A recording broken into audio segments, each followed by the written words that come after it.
opposite or same sex, in the end, magiging masaya ka. Okay?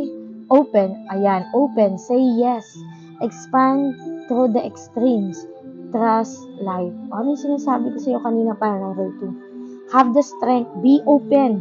Be open to receive the good, the abundance, the stability in your life. Kailangan maging open ka. Huwag mong isarado yung buhay mo, yung puso mo. Huwag mong isasarado yan. Hindi porket nasaktan ka noon, ay masasaktan ka ulit ngayon. Tandaan mo yan para number 2. Be open. Huwag kang matakot. Okay? Kasi, you are protected naman. Okay? The breathing rose, heart healing, emotions, connections, time eases. Okay? As times goes by, nagiging maayos ang lahat. Pile number 2. At as I said, the breathing rose, may healing na nangyari sa puso mo. At unti-unti ka nag-heal. Okay?